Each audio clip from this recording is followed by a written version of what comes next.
Tropical Storm Jerry is quickly moving toward the northeastern Caribbean, and it could make a close approach by Thursday night, prompting tropical storm watches. Meanwhile, Tropical Storm Priscilla and two other storm systems are teaming up to drench Arizona and the Southwest with flooding rain. And that's just the beginning of a wild weather pattern, because several powerful winter storms may be lining up to hit the western US starting next week. In this video, we're going to get into all of that, but first, please be sure to hit that like button and subscribe for more weather updates. So here's what we have going on in the Atlantic in terms of tropical systems, and we have Tropical Storm Jerry. The latest advisory has maximum winds at around 60 miles an hour, so a pretty strong tropical storm. Minimum central pressure is around 1,000 millibars, and it's moving west-northwest very quickly at 23 miles an hour. Here's the current satellite imagery of Jerry, and it is pretty disorganized for the most part, and it does look kind of sheared, but notice, in the last few frames, we have some pretty decent convection blowing up near the center. That's a good sign and could support some more intensification, possibly even a little bit faster than what they're thinking right now. Who knows? But there is, it does kind of look disorganized, and the very fast forward motion could be leading to some wind shear on top of the wind shear that it's going to be running into as it goes further west anyway. But here's what the cone is showing: tropical storm watches in place for the northeastern Caribbean. It seemed like yesterday there were tropical storm warnings, but maybe the track has shifted just a little bit, so now it's not expected to make a landfall in anywhere in the Caribbean, but it's going to make a close approach. A near miss with some tropical storm force winds is pretty likely going into somewhere between Thursday afternoon and Friday morning. Probably around Thursday night is when it looks like we'll have that closest approach to the Leeward Islands and the U.S. and British Virgin Islands in the northeastern Caribbean. And then it's expected to strengthen into a hurricane by Friday afternoon as it makes that turn to the northwest and then the north, and then it turns out into the open Atlantic. So it's not expected to actually hit any land areas and bring any significant impacts, except possibly Bermuda should watch for possibly some tropical storm force winds, depending on how close this gets around Sunday afternoon. But we'll see about that. But again, pretty much another fish storm out of Jerry. The key messages are talking about those potential tropical storm force winds across portions of the northern Leeward Islands late Thursday and Thursday night. Heavy rainfall will impact portions of the Leeward Islands, British Virgin Islands, and U.S. Virgin Islands. They're saying from Thursday into Saturday morning, with the potential for some flash flooding. Now, here's the intensity guidance for Tropical Storm Jerry. We're looking at a lot of the models not really intensifying it that much, bringing it up to a Category 1 hurricane intensity in around 2 or so days before kind of leveling it off as a Category 1, and then eventually weakening it back down to a tropical storm. Some of the models show some very quick intensification, all the way up to a Category 3. Anything's possible. It's like Hurricane Umberto strengthened into a Category 5, which is a lot stronger than what it was forecasted to do. But Tropical Storm Jerry will be in an environment with some moderate to potentially strong wind shear, actually, which could be a problem for it. Some of the models are just keeping it a tropical storm and not intensifying it any more than that. Now, I think it is likely to strengthen into a hurricane, but how strong of a hurricane we'll have to see. Now, here's the HAFS A model showing a 60-mile-an-hour tropical storm moving in towards the northeastern Caribbean, getting very close, actually. A very close approach, possibly a landfall on some of the islands that are furthest to the northeast, but those tropical storm force winds will definitely be happening there. And then we have, by going into Friday, it starts pulling away and strengthens into a strong Category 1 hurricane. Seems like the most we get out of it is probably 80 knots, which is 90 miles an hour. So staying at Cat 1 before, by the time we get it out to 4 days, the HAFS A model is bringing it very close to Bermuda, but weakening it back down to a strong tropical storm with winds of only around 65 miles an hour.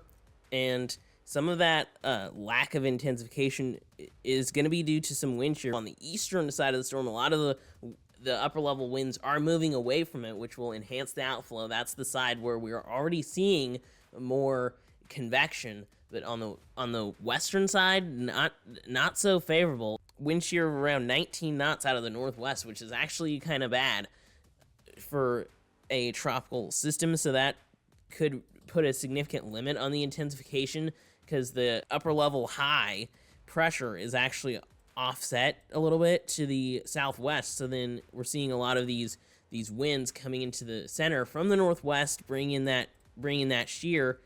And based on also the direction that Jerry is traveling, it's not looking super favorable. Even it increases in the next 3 days all the way up to 31 knots, which could actually end up destroying it if it turns out to be that sheared. Like, that's going to be a significant problem. But it does show some intensification. There are very warm sea surface temperatures. There's moisture there and all of that. The MJO is also favorable, but this shear could be a problem for intensification.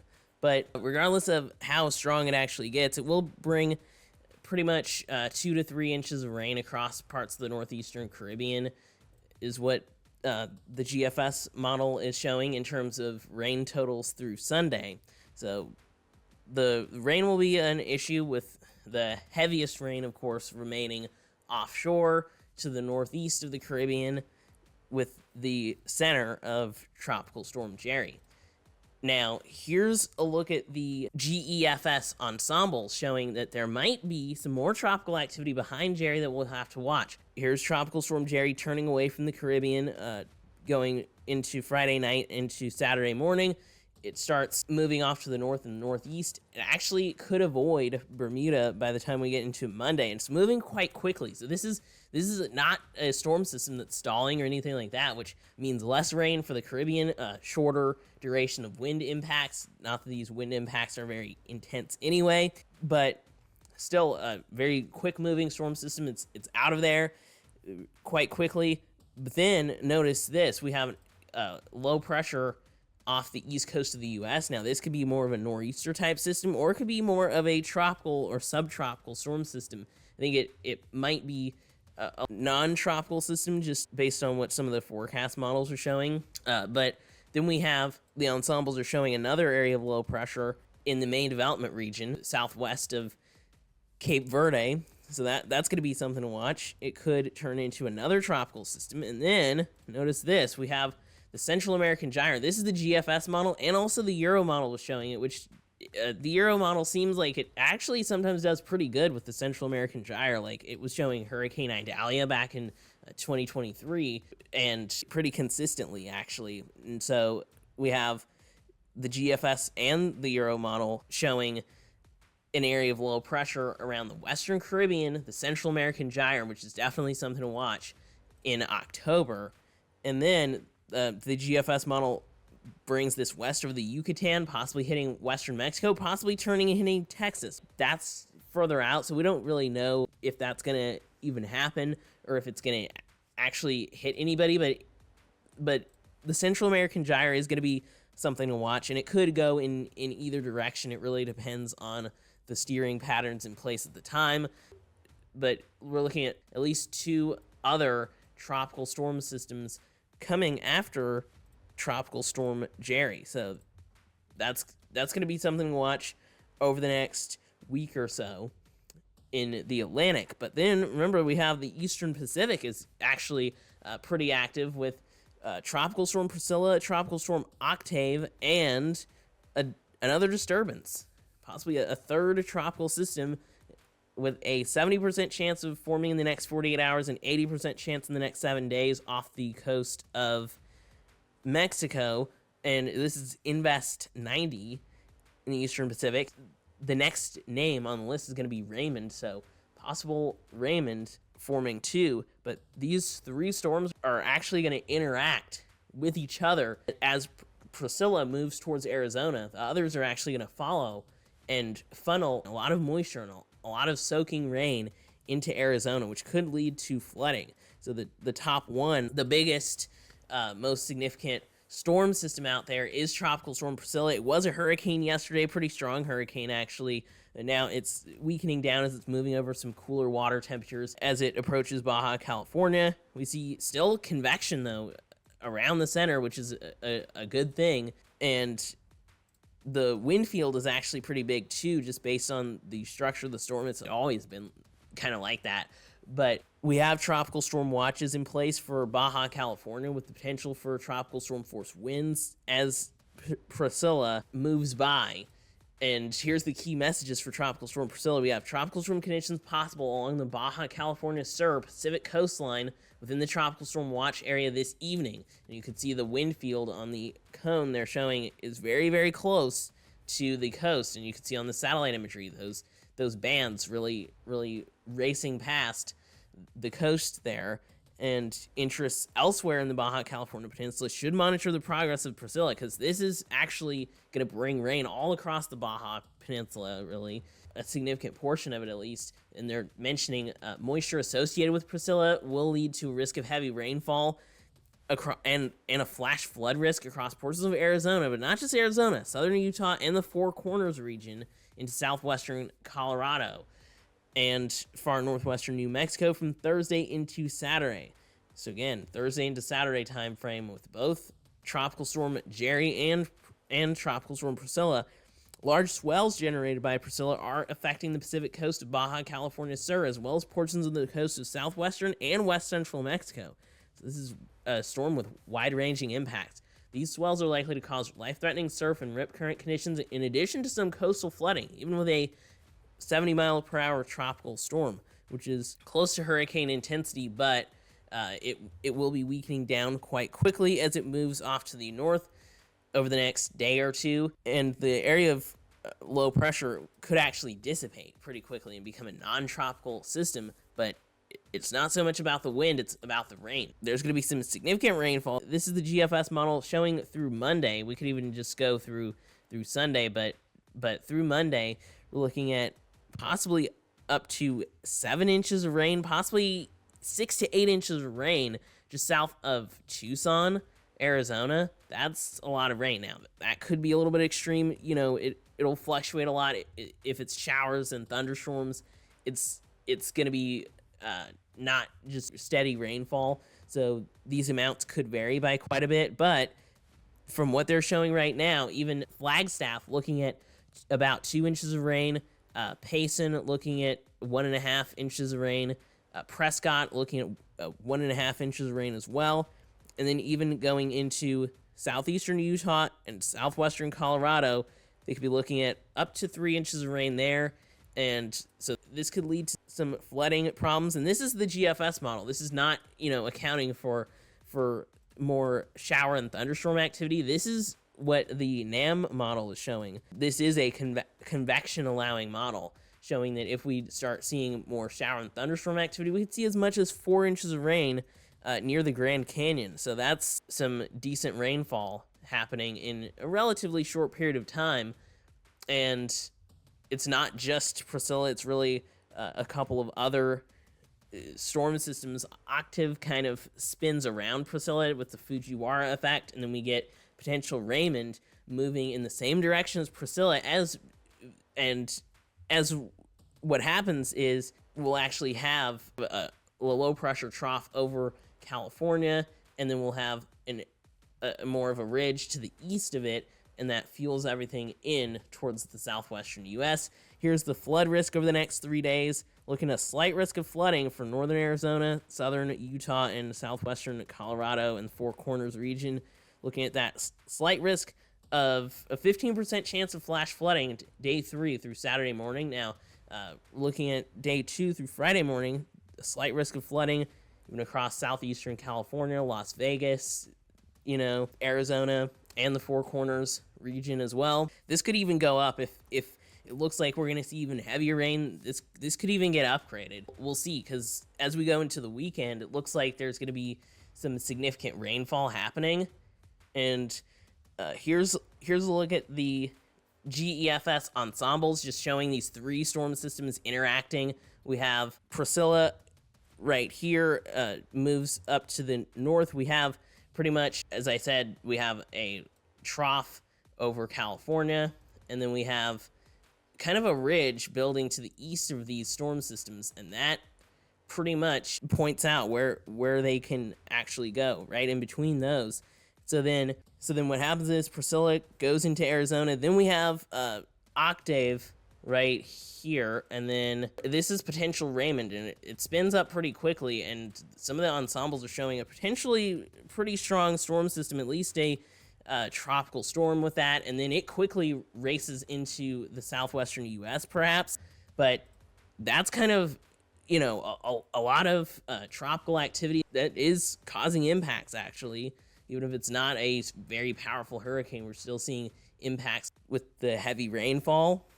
And now here's the latest global tropics hazards outlook, showing that even after all of this, we have week 2, October 15th to October 21st, a 20% chance of tropical cyclone formation in the main development region. Again, we'll have to watch for. And then the Central American Gyre still going. We have a 70% chance, or saying over 60% chance of development around the Central American Gyre off the coast of southwestern Mexico. But then we're also looking at a 40% chance in the Eastern Pacific, but also a 40% to 60% chance in the Western Caribbean and the Southern Gulf. That's what we'll be having to watch there in mid-October, even going to late October.